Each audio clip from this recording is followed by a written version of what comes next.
ओम शांति। आज बाबा के 11-12-20 के साकार वाणी है। आज विशेष बाबा ने हम बच्चों को बताया है कि ईश्वरीय मिशन में पक्के बच्चे जो होते हैं वो निंदा, स्तुति, मान, अपमान सब में धीरज से काम लेते हैं। स्त्री पुरुष दोनों पवित्र होकर गृहस्थ में रहते हैं।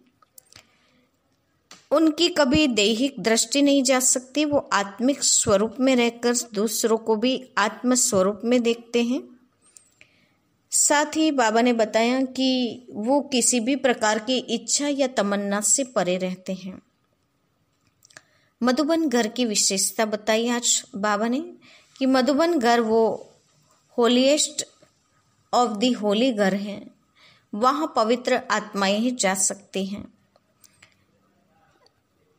इस होलीएस्ट ऑफ द होली घर में श्री बाबा इंद्र हैं, तो वो इंद्र सभा कहा जाता है। तो बाबा ने कहा इंद्र सभा में ज्ञान वर्षा होती है, वहाँ किसी पतित को ले जा नहीं सकते हैं। बाप कहते हैं देही अभिमानी बनो, आत्मा ही सब कुछ धारण करती है, आत्मा सब कुछ करने वाली होती है। बाकी शिव बाबा निराकार तो अभोक्ता हैं। बड़ी खुशी में बच्चों को डूबे रहना चाहिए। कभी कुछ तमन्ना या इच्छा नहीं रखनी चाहिए कि ये चाहिए ये चाहिए। ज्ञान मिला तो बाबा ने कहा समझ लो कि पेट भर रहा है, तो और कोई इच्छा से परे रहना है। बाबा ने कहा जो सतयुग में दास दासी बनने वाले होंगे उसे किसी बात की खुशी नहीं रह सकती है। टाइटल दिया बाबा ने महावीर का। महावीर बच्चे को माया कभी हिला नहीं सकती हैं। अपनी अवस्था को अंदर से मजबूत बनाना है। साथ ही बाबा ने बताया कि क्रोध का अंश नहीं होना चाहिए। तुम भगवान बाप के ऊंचे स्टूडेंट हो, डायरेक्ट बाप पढ़ा रहे हैं, इस बात का सदा ख्याल रखना है। अच्छा, ये है आज की मुरली का सारांश। अब हम मुरली की शुरुआत करते हैं। मीठे बच्चे, Madhuban holiest of the Holi बाप का घर है। यहाँ तुम किसी भी पतित को भी नहीं ला सकते। आज का प्रश्न है, इस ईश्वरीय मिशन में जो पक्के निश्चय बुद्धि हैं उनकी निशानियां क्या होंगी? इस ईश्वरीय मिशन में जो पक्के निश्चय बुद्धि हैं उनकी निशानियां क्या होंगी? उत्तर है वे स्तुति, निंदा सब में धीरज से काम लेंगे। दूसरा, क्रोध नहीं करेंगे। तीसरा, किसी को भी दैहिक दृष्टि से नहीं देखेंगे, आत्मा को ही देखेंगे, आत्मा होकर बात करेंगे। चौथा, स्त्री पुरुष साथ में रहते कमल फूल समान रहेंगे। पांचवा, किसी भी प्रकार की तमन्ना या इच्छा नहीं रखेंगे। गीत है जले न क्यों परवाना। ओम शांति। रूहानी बच्चों प्रति रूहानी बाप समझा रहे हैं, अर्थात भगवान पढ़ा रहे हैं रूहानी स्टूडेंट को। उन स्कूलों में जो बच्चे पढ़ते हैं उन्हें कोई रूहानी स्टूडेंट नहीं कहेंगे। वे तो है ही आसुरी विकारी संप्रदाय के। आगे तुम भी आसुरी अथवा रावण संप्रदाय के थे। अब राम राज्य में चलने के लिए 5 विकारों रूपी रावण पर जीत पाने का पुरुषार्थ कर रहे हूँ। यह जो नॉलेज प्राप्त नहीं करते उन्हों को समझाना पड़ता है। तुम रावण राज्य में हो, खुद समझते नहीं हैं। तुम अपने मित्र संबंधियों आदि को कहते हो हम बेहद के बाप से पढ़ते हैं, तो ऐसे नहीं कि वह निश्चय करते हैं। कितना भी बाप कहे या भगवान कहे तो भी निश्चय नहीं करते। नए को तो यहाँ आने का हुक्म नहीं है। बिगर चिट्ठी या बिगर पूछे कोई को आ नहीं सकते, परंतु कहाँ कहाँ कोई आ जाते हैं। यह भी कायदे का उल्लंघन है। एक एक का पूरा समाचार, नाम आदि लिख पूछना होता है। इनको भेज देवे। फिर बाबा कहते हैं भले भेज दो। अगर आसुरी पतित दुनिया के स्टूडेंट होंगे तो बाप समझाएंगे वह पढ़ाई तो विकारी पतित पढ़ाते हैं, यह ईश्वरीय पढ़ाते हैं। उस पढ़ाई से पाए पैसे का दर्जा मिलता है। बल कोई बहुत बड़ा इम्तिहान पास करते हैं, फिर कहाँ तक कमाते रहेंगे।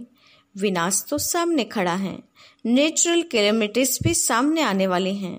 यह भी तुम समझते हो। जो नहीं समझते हैं उन्हों को बाहर विजिटिंग रूम में बिठाए समझाना होता है। यह है ईश्वरीय पढ़ाई। इसमें निश्चय बुद्धि ही विजयंती होंगे, अर्थात विश्व पर राज्य करेंगे। रावण संप्रदाय वाले तो यह जानते नहीं। इसमें बड़ी खबरदारी चाहिए। परमिशन बगैर कोई भी अंदर आ नहीं सकता। यह कोई घूमने फिरने की जगह नहीं है। थोड़े समय से कायदे कड़े हो जाएंगे, क्योंकि यह है holiest of the holy. Shiv Baba को इंद्र भी कहते हैं। यह इंद्र सभा है। 9 रत्न अंगूठी में भी पहनते हैं ना।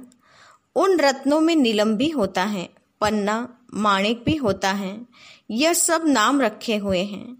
परियों के भी नाम है ना। तुम परियां उड़ने वाली आत्माएं हो, तुम्हारा ही वर्णन है। परंतु मनुष्य इन बातों को कुछ भी समझते नहीं हैं। अंगूठी में भी रतन सब डालते हैं, तो उसमें भी पुखराज, नीलम, पेरोज भी होते हैं।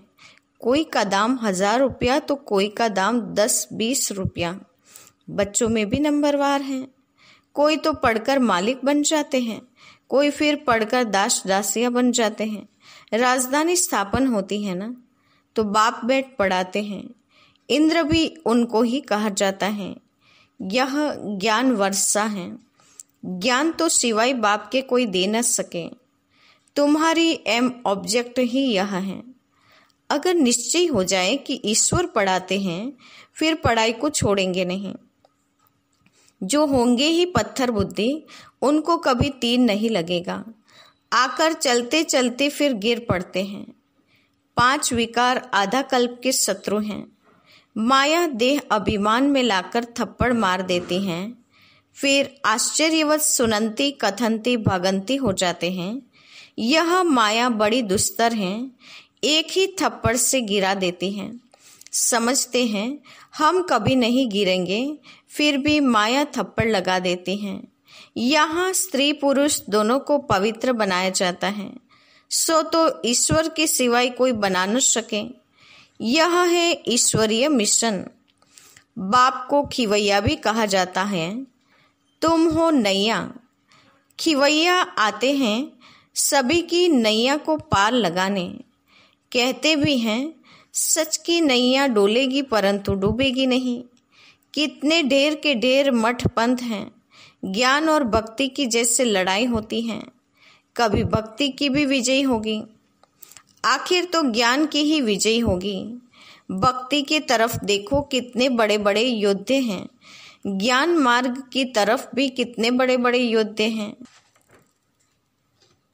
अर्जुन, भीम आदि नाम रखे हैं। यह तो सब कहानियां बैठ बनाई हैं। गायन तो तुम्हारा ही है। हीरो हीरोइन का पार्ट तुम्हारा अभी बज रहा है। इस समय ही युद्ध चलती हैं। तुम्हारे में भी बहुत हैं जो इन बातों को बिल्कुल समझते नहीं हैं। जो अच्छे अच्छे होंगे उनको ही तीर लगेगा। 3rd क्लास तो बैठ न सके। दिन प्रतिदिन बहुत कड़े कायदे होते जाएंगे। पत्थर बुद्धि जो कुछ नहीं समझते, उनको तो यहाँ बैठना भी बेकायदे हैं। यह हाल होलीएस्ट ऑफ होली है। पॉप को होली कहते हैं। यह तो बाप है होलीएस्ट ऑफ होली। बाप कहते हैं इन सभी का मुझे कल्याण करना है। यह सब विनाश हो जाने वाले हैं। यह भी कोई सब थोड़ी समझते हैं, बल सुनते हैं, परंतु एक कान से सुन दूसरे कान से निकाल देते हैं। न कुछ धारण करते हैं न कराते हैं। ऐसे गूंगे बहरे भी बहुत हैं। बाप कहते हैं हियर नो इविल। वह तो बंदर का चित्र दिखाते हैं, परंतु यह तो मनुष्य के लिए कहा जाता है। मनुष्य इस समय बंदर से भी बदतर है। नारद की भी कहानी बैठ बनाई है। उनको बोला तुम अपनी शक्ल तो देखो, 5 विकार तो अंदर में नहीं है ना। जैसे साक्षात्कार होता है, हनुमान का भी साक्षात्कार होता है ना। बाप कहते हैं कल्प कल्प यह होता है। सतयुग में यह कुछ भी बातें होती नहीं। ये पुरानी दुनिया ही खत्म हो जाएगी। जो पक्के निश्चय बुद्धि हैं वह समझते हैं कल्प पहले भी हमने यह राज्य किया था।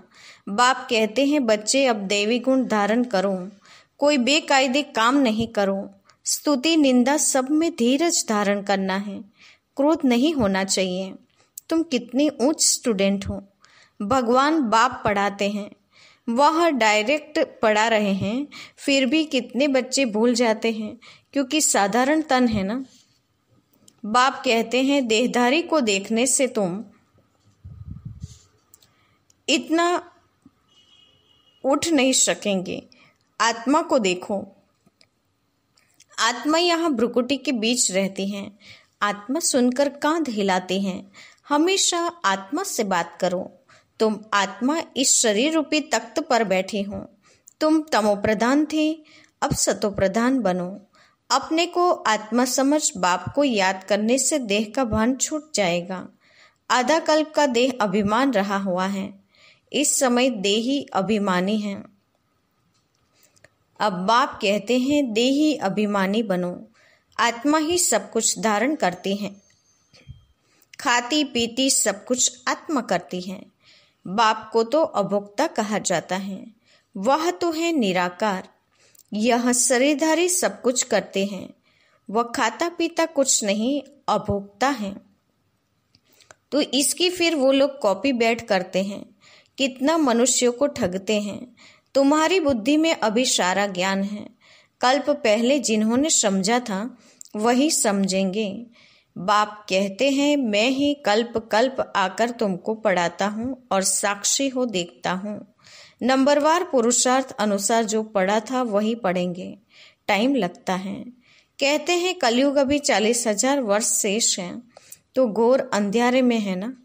इसको अज्ञान अंधेरा कहा जाता है। भक्ति मार्ग और ज्ञान मार्ग में रात दिन का फर्क है। यह भी समझने की बातें हैं।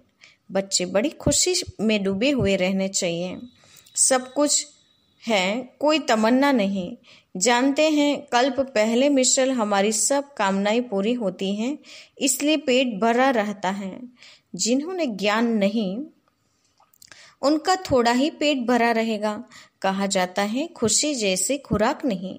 जन्म जन्मांतर की राजाई मिलती हैं, दास दासी बनने वालों को इतनी खुशी नहीं रहेगी। पूरा महावीर बनना है, माया हिला न सके। बाप कहते हैं आंखों की बड़ी संभाल करनी है, क्रिमिनल दृष्टि न जाए। स्त्री को देखने से चलायमान हो जाते हैं। अरे तुम तो भाई बहन कुमार कुमारी हो ना, फिर कर्मेंद्रिया चंचल क्यों करती। बड़े बड़े लखपति करोड़पति को भी माया खलाश कर देती हैं, गरीबों को भी माया एकदम मार डालती हैं। फिर कहते बाबा हमने धक्का खाया। अरे 10 वर्ष के बाद फिर हार खा ली, अब तो पाताल में गिर पड़े। अंदर में समझते हैं इनकी अवस्था कैसी है। कोई कोई तो बड़ी अच्छी सर्विस करते हैं। कन्याओं ने भी भीष्म पितामह आदि को बाण मारे हैं ना। गीता में थोड़ा बहुत है, यह तो है ही। भगवानुवाच अगर कृष्ण भगवान ने गीता सुनाई तो फिर ऐसा क्यों कहते हैं मैं जो हूँ जैसा हूँ कोई विरला जानते हैं। कृष्ण यहाँ होता तो पता नहीं क्या कर देते। कृष्ण का शरीर तो होता ही है सतयुग में। यह नहीं जानते कि कृष्ण के बहुत जन्मों के अंत के शरीर में मैं प्रवेश करता हूँ। कृष्ण के आगे तो जट सब भाग आए। पॉप आदि आते हैं तो कितना झुंड जाकर इकट्ठा होता है। मनुष्य यह थोड़ी समझते हैं कि इस समय सब पतित तमोप्रधान हैं। कहते भी हैं पतित पावन आओ, परंतु समझते नहीं कि हम पतित हैं। बच्चों को बाप कितना अच्छी रीति समझाते हैं। बाबा की बुद्धि तो सब सेंटर्स के अनन्य बच्चों तरफ चली जाती है। जब जास्ती अनन्य बच्चे यहाँ आते हैं तो फिर यहाँ देखता हूँ, नहीं तो बाहर में बच्चों को याद करना पड़ता है। उनके आगे ज्ञान डांस करता हूँ। मेजोरिटी ज्ञानी तो आत्मा होते हैं जो मजा भी आती हैं, नहीं तो बच्चियाँ पर कितना अत्याचार होते हैं, कल्प कल्प सहन करना पड़ता है। ज्ञान में आने से फिर भक्ति छूट जाती है। घर में समझो मंदिर है, स्त्री पुरुष दोनों भक्ति करते हैं, स्त्री को ज्ञान की चटक लग जाती है और भक्ति छोड़ देती तो कितना हंगामा हो जाएगा। विकार में भी न जाए, शास्त्र आदि भी न पढ़े तो झगड़ा होगा ना। इसमें विघ्न बहुत पड़ते हैं और सत्संगों में जाने के लिए रोकते नहीं हैं। यहाँ तो पवित्रता की बात है। पुरुष तो नहीं रह सकते तो जंगल में चले जाते, स्त्रियां कहाँ जाए। स्त्रियों के लिए वह समझते हैं नरक का द्वार है। बाप कहते हैं यह तो स्वर्ग का द्वार है। तुम बच्चे अभी स्वर्ग स्थापन करती हो, इनसे पहले नरक का द्वार थे, अभी स्वर्ग की स्थापना होती है। सतयुग है स्वर्ग का द्वार, कलयुग है नरक का द्वार। यह समझ की बात है। तुम बच्चे भी नंबरवार पुरुषार्थ अनुसार समझते हो। बल पवित्र तो रहते हैं, बाकी ज्ञान की धारणा नंबरवार होती है।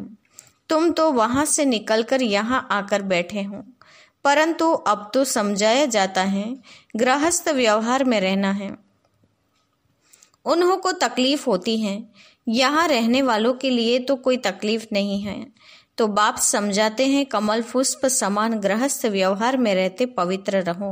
सो भी इस अंतिम जन्म की बात है। गृहस्थ व्यवहार में रहते हुए अपने को आत्मा समझो। आत्मा ही सुनती है, आत्मा ही यह बनी है, आत्मा ही जन्म जन्मांतर भिन्न भिन्न ड्रेस पहनती आई है। अब हम आत्माओं को वापस जाना है, बाप से योग लगाना है। मूल बात है यह। बाप कहते हैं मैं आत्माओं से बात करता हूँ। आत्मा भ्रुकुटी के बीच रहती है, इन आर्गन्स द्वारा सुनती हैं। आत्मा इनमें नहीं होती तो शरीर मुर्दा बन जाता। बाप कितना वंडरफुल ज्ञान आकर देते हैं। परमात्मा बिगड़ तो यह बातें कोई समझा न सके। सन्यासी आदि कोई आत्मा को थोड़े ही देखते हैं, वह तो आत्मा को परमात्मा समझते हैं। दूसरा फिर कहते आत्मा में लेप छेप नहीं लगता है। शरीर को धोने गंगा में जाते हैं, यह नहीं समझते कि आत्मा ही पतित बनती है, आत्मा ही सब कुछ करती है। बाप समझाते रहते हैं यह मत समझो हम फलाना हूँ, यह फलाना है। नहीं, सब आत्माएं हैं। जाति पाति का कोई भेद नहीं रहना चाहिए। अपने को आत्मा समझो। गवर्नमेंट कोई धर्म को नहीं मानती, यह सब धर्म तो देह के हैं, परंतु सब आत्माओं का बाप तो एक ही है। देखना भी आत्माओं को है। सभी आत्माओं का स्वधर्म शांत है। अच्छा, मीठी मीठी सिकिलते बच्चों के प्रति माता पिता बाप दादा का याद प्यार और गुड मॉर्निंग। रूहानी बाप की रूहानी बच्चों को नमस्ते। हम रूहानी बच्चों की रूहानी माता पिता बाप दादा को याद प्यार और नमस्ते। पूरी मुरली का धारणा युक्त मुख्य सार। पहली पॉइंट, जो बात काम की नहीं उसे एक कान से सुन दूसरे से निकाल देना है। Hear no evil, see no evil, talk no evil. और बाबा कहते हैं थिंक नो इविल। बाप जो शिक्षाएं देता है उसे धारण करना है। दूसरा, कोई भी हद की तमन्नाएं नहीं रखनी है। आंखों की बड़ी संभाल रखनी है, क्रिमिनल दृष्टि न जाए। कोई भी कर्मेंद्रिय चलाईमन न हो, खुशी से भरपूर रहना है। आज का वरदान है अटेंशन रूपी धृत द्वारा आत्मिक स्वरूप के सितारे की चमक को बढ़ाने वाले आकर्षण मूर्त भव। अटेंशन रूपी धृत द्वारा आत्मिक स्वरूप के सितारे की चमक को बढ़ाने वाले आकर्षण मूर्त भव। वरदान का स्पष्टीकरण है, जब बाप द्वारा नॉलेज द्वारा आत्मिक स्वरूप का सितारा चमक गया तो बुझ नहीं सकता, लेकिन चमक की परसेंटेज कम और ज्यादा हो सकती है। यह सितारा सदा चमकता हुआ सबको आकर्षित तब करेगा जब रोज अमृत वेले अटेंशन रूपी ध्रुट डालते रहेंगे। जैसे दीपक में ध्रुट डालते हैं तो वह एक रस जलता है, ऐसे अटेंशन देना अर्थात बाप के सर्वगुण व शक्तियों को स्वयं में धारण करना। इसी अटेंशन से आकर्षण मुक्त बन जाएंगे। आज का स्लोगन है, बेहद की वैराग्य वृत्ति द्वारा साधना के बीज को प्रत्यक्ष करो। बेहद की वैराग्य वृत्ति द्वारा साधना के बीज को प्रत्यक्ष करो। आज के मुख्य पॉइंट्स हैं। आज विशेष बाबा ने हम बच्चों को बताया है कि मधुबन घर जो है वो होलीएस्ट दी होली घर है। यहाँ किसी बाबा ने कहा पतित को नहीं ला सकते हैं, ये इंद्र सभा है। शिव बाबा अभी इंद्र हैं। तो बाबा ने कहा कायदे का उल्लंघन किए बिना किसी को यहाँ लाना नहीं है। साथ ही बाबा ने बताया कि ईश्वरीय मिशन के जो निश्चय बुद्धि पक्के बच्चे हैं वो बच्चे निंदा स्तुति में धीरज से काम लेंगे, क्रोध नहीं करेंगे, किसी भी प्रकार की उससे कोई इच्छा या तमन्ना नहीं होगी, आत्मिक दृष्टि होगी और स्त्री पुरुष कमल पुष्प के समान रहेंगे। साथ ही बाबा ने बताया बाप अभी ज्ञान वर्षा कर रहे हैं, हमारा एम ऑब्जेक्ट हमें सामने होना चाहिए। एक कान से सुन दूसरे कान से निकाल देना चाहिए, जो बात काम की है वही ग्रहण करनी चाहिए। साथ ही बाबा ने कहा बाप के साथ योग लगाना है, गृहस्थ व्यवहार में रहते स्वयं को आत्मा समझ चलना है। मुख्य बात है पवित्रता की। हम सभी आत्माओं का स्वधर्म शांत है, खुशी से भरपूर रहना है। आँख की कर्मेंद्रिय चंचल ना करें, चंचलता न अपनाएं। उसके लिए बाबा ने कहा स्वयं की संभाल करनी है और अटेंशन रूपी धृत हमेशा अमृत वेला डालते रहेंगे तो बाबा ने कहा दीपक एक रस होकर जलेगा। तो रोज अमृत वेले का अटेंशन देकर योग करना यानी अपनी आत्मा में दृढ़ डालना है, जिससे एक रस स्थिति से आत्मा रूपी दीपक जल के औरों को भी आकर्षित कर सके। तो हम सब आत्माओं को आकर्षण मूर्त बनना है और साधना के बीज को प्रत्यक्ष करने के लिए साधन है बेहद की वैराग्य वृत्ति। ओम शांति।